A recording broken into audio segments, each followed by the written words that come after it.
Hi guys, how are you? I'm hoping that you guys are doing very well. In previous lecture, we learnt about what is asymmetric carbon, what is symmetric carbon, what is superimposable, what is non-superimposable uh, concepts. So in this lecture, we are going to learn about some more concepts related to these topics like resmization and inversion of configuration, retention of configuration, enantiomer, and few examples also, so that you can understand the concept easily. Okay, so let us start with this lecture. So first I'm going to recap those concepts of previous lecture. What is chirality or asymmetric carbon? So what is chirality? Chirality means you have a carbon, and when a carbon is bonded to four different groups or atoms, then that carbon C2H5, yeah, this carbon, this carbon is what? This carbon is asymmetric carbon. This is asymmetric carbon. This one is, and this is also known as chiral carbon. So when you have a carbon and that carbon is bonded to four different groups, C2H5, CS3 and H. तो आप यहाँ पे देख सकते हो इस carbon के पास four different group हैं. So this carbon is known as chiral carbon or asymmetric carbon. This is also known as asymmetric carbon. This is also known as asymmetric carbon. Okay, so it is clear to all of you, chiral carbon and asymmetric carbon. Next, when you have a asymmetric carbon or you have a compound and that compound is containing what? Asymmetric carbon, then that can have a mirror image, and both, when you have a compound, that compound having chiral carbon or asymmetric carbon, then that compound have mirror image, which is what? Non-superimposable. So let us do with example. So आपके पास ये है example 2-butanol. सो आप 2-butanol में देखो, आप जरा, ये carbon आपका हो गया, इससे अटैच आपका OH है, और फिर ये आपका हो गया CH3. यहाँ पे आपने ड्रॉ कर दिया, लिख दिया आपने C2H5, और यहाँ पे आपका हो गया H. ठीक है, दिस इज 2-butanol. सो अब इस पर आप एक मिरर हमने लगाया, और आप देखो जरा C, ठीक है, और आपको ये मिलेगा OH, this is CH3, this is C2H5 and this is this is H. So these two structures, तो यहाँ पे देखो आप यहाँ पे आप इसको कोरिलेट कर सकते हो. ये देखिए आप, this carbon and this carbon is what? Asymmetric carbon. This is chiral carbon. This is also chiral carbon because ये दोनों एक दूसरे के मिरर इमेज है. yes, mirror images of each other but non superimposable. तो जो लास्ट प्रीवियस लेक्चर में मैंने नॉन सुपर इम्पोजिबल का आपको कॉन्सेप्ट बताया था, उसके बेस पे आप इसको चेक कर सकते हो. सो अगर कायरल सेंटर है, अभी 12th लेवल पे हमारे लिए बस इतना सा ही इंपॉर्टेंट है कि अगर मुझे ये कायरल सेंटर समझ में आता है, असिमेट्रिक कार्बन समझ में आता है, तो ईजिली मैं बता सकता हूँ कि ये इसका जो मिरर इमेज होगा वो सुपर इम्पोजिबल होगा कि non super imposable. Since in 2-butanol we have a carbon, and that carbon is what? Bonded to four different groups, so it is a chiral carbon. So it will its mirror image will be what? Non superimposable. Simple सा कि मेरे पास एक compound है 2-butanol, उसमें एक carbon है जो four different group से अटैच है, और अगर वो फोर डिफरेंट ग्रुप से अटैच है तो उसका जो मिरर इमेज बनेगा, this mirror image will be what? Non superimposable. So अगर मेरे पास ऐसे स्ट्रक्चर है, मेरे पास एक दो कंपाउंड है and they are mirror images of each other. मेरे पास दो कंपाउंड है and they are mirror images of, 1 minute, okay, हाँ. सो मेरे पास दो कंपाउंड है एंड ये both are mirror images of each other, so they are known as what? इनैंशियोमर्स.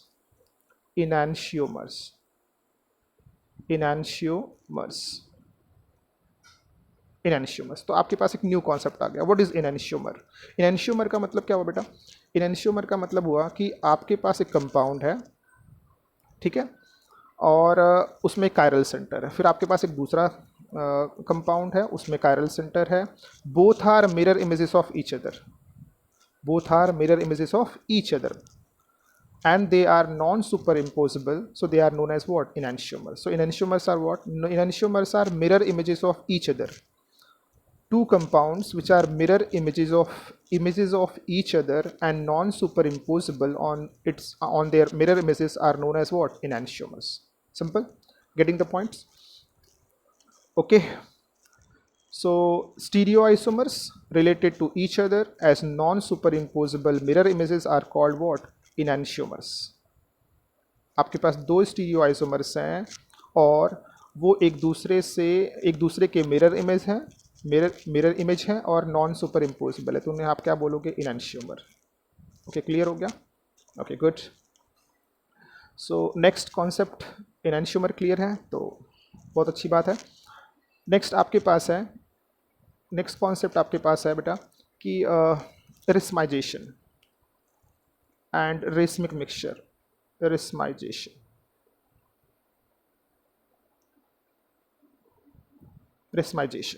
So what is racemization?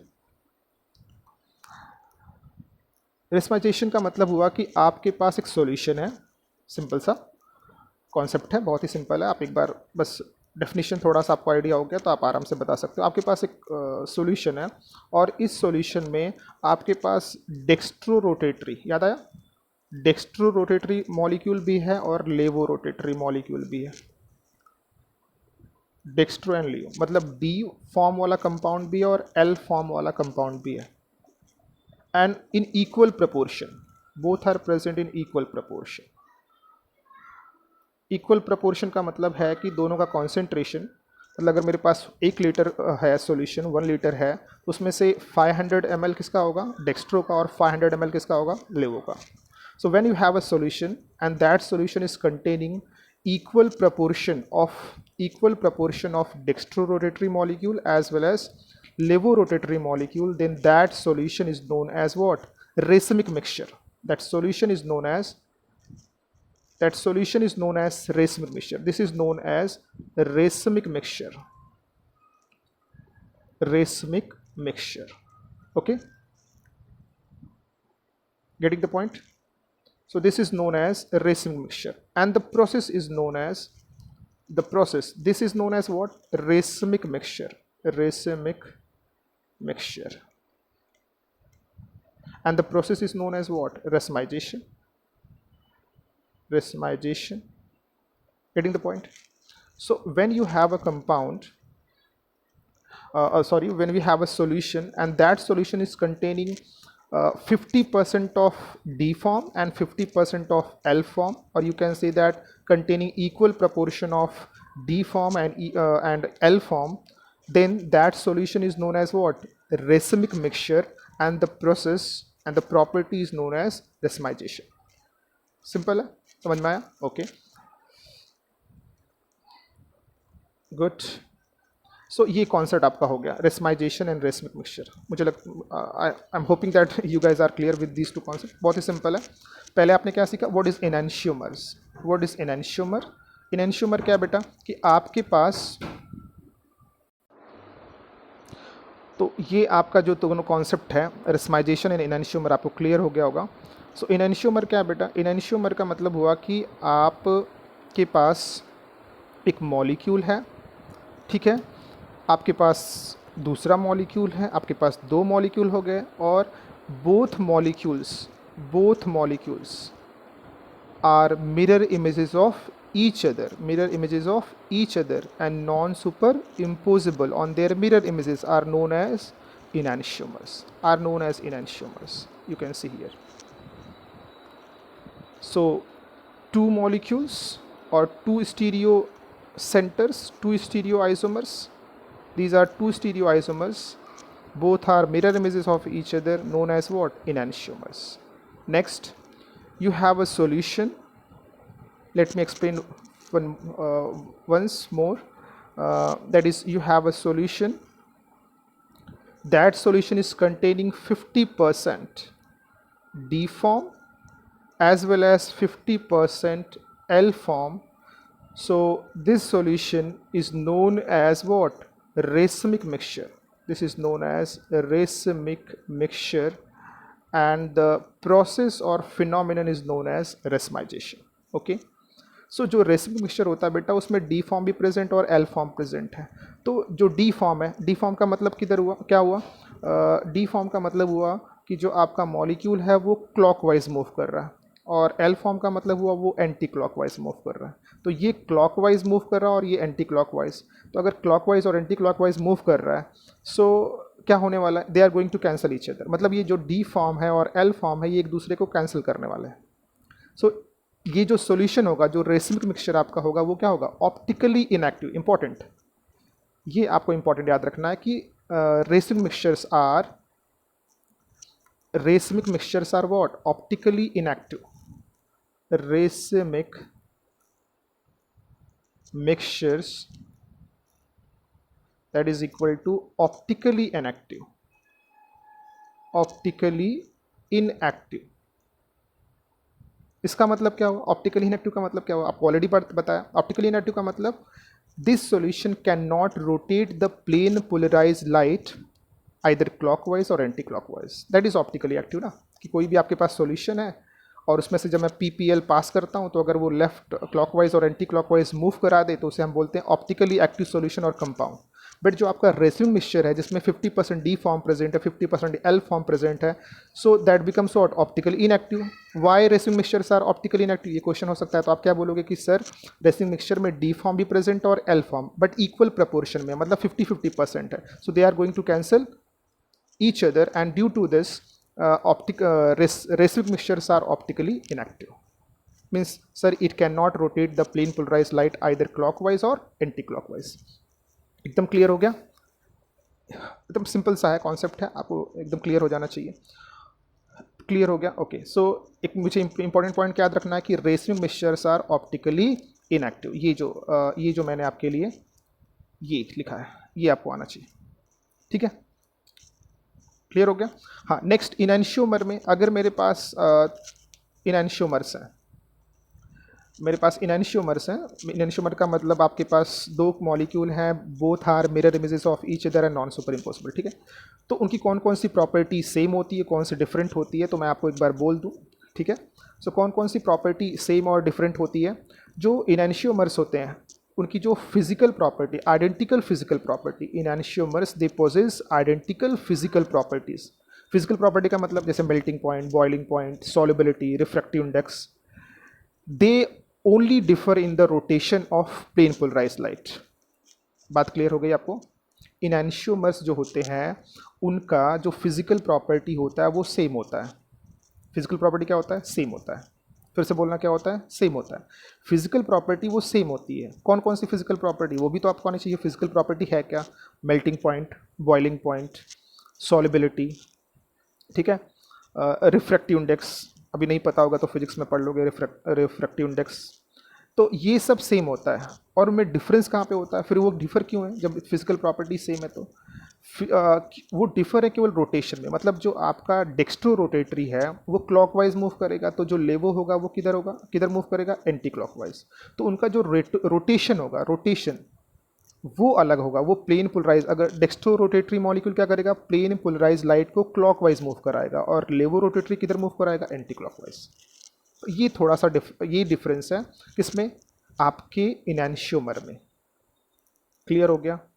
कितने पॉइंट्स पढ़ लिए हम लोगों ने आज, 3 points. First, what is enantiomer, then second, what is racemic mixture and racemization, and third, what are the enantiomers, they differ only in their rotation for the plane polarized light। ये 3 आपने concept आज पढ़ लिए, इसको आप फिर से एक बार रिवाइज कर लेना।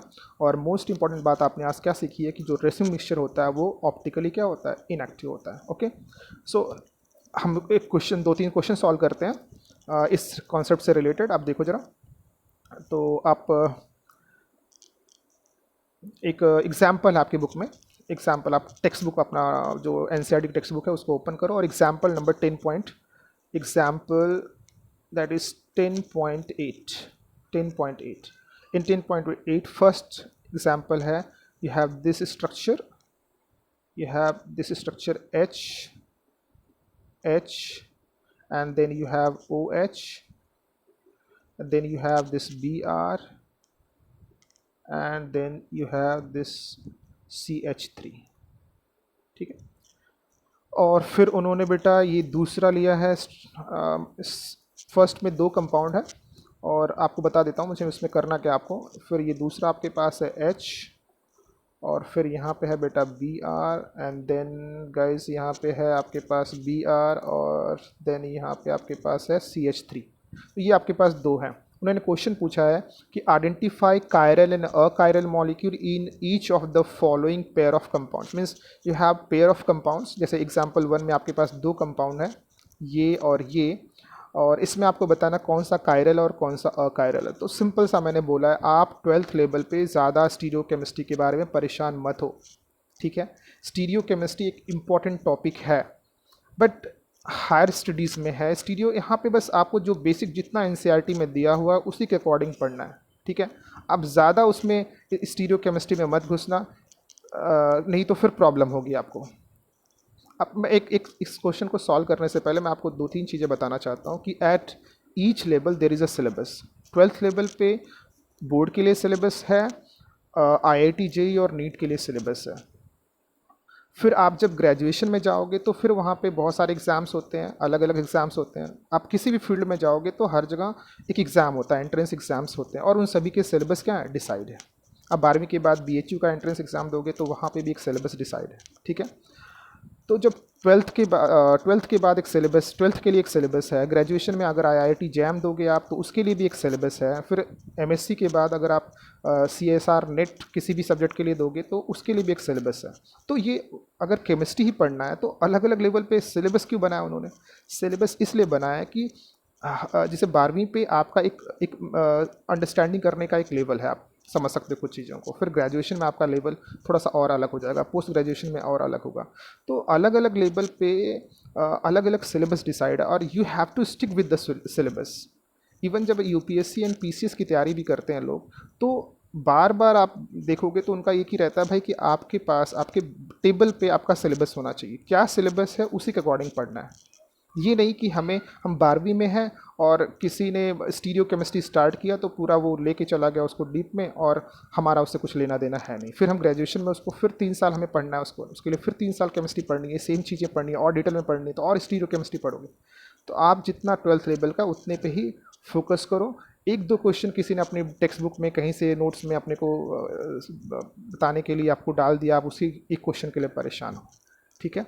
तो आप ऐसा ना करें, जो कॉन्सेप्ट है उसको समझे, 12th लेवल का जो सिलेबस है, stick to that syllabus and follow that syllabus, that will help you in clearing each and every exam, entrance exams also. Okay, so let us solve this question. We have to find out what chiral and achiral center, chiral and achiral center. तो chiral center क्या होता है कि आपके पास एक carbon हो और वो 4 डिफरेंट ग्रुप से, तो chiral हो गया, और नहीं होगा तो वो अगर दो ग्रुप सेम हो गए या 3 ग्रुप सेम हो गए तो कैसा हो गया, अकायरल। तो सिंपल ये आपको आ गया, क्वेश्चन सॉल्व कर लिया आपने। यस, ये देखो आप, ये कार्बन है, सॉरी ये कार्बन है, यहाँ पे OH, H, CH3 and Br, 4 different group है, so this is what, chiral. And this यहाँ पे देखो आप, Br दो सेम हो गया, ये दो डिफरेंट है बट दो तो सेम है ना, ये दोनों सेम हो गया, दिस इज व्हाट, अकायरल। बहुत ही सिंपल हो गया,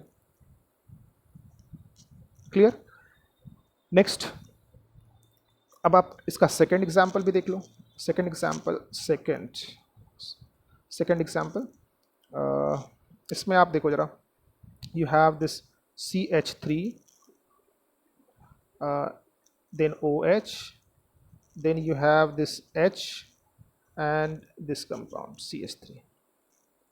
और दूसरा है बेटा आपके पास, दूसरा एग्जाम्पल है आपका दिस, ये आपके पास है CH3, फिर आप ऐसे बना दो CH3, एंड देन ये आपके पास है H, और यहाँ पे आपके पास है 1 मिनट, यहाँ पे आपके पास है OH, ठीक है।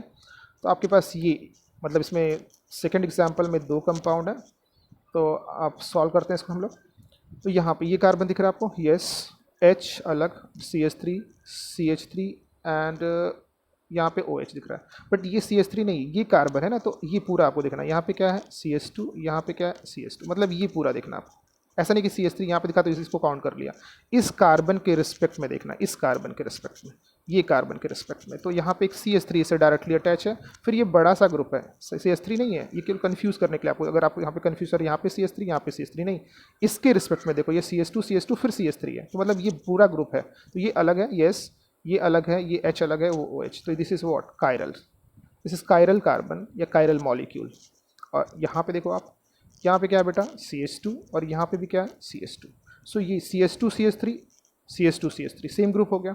This is what, a chiral, this is a chiral. Clear to all of you? Okay, next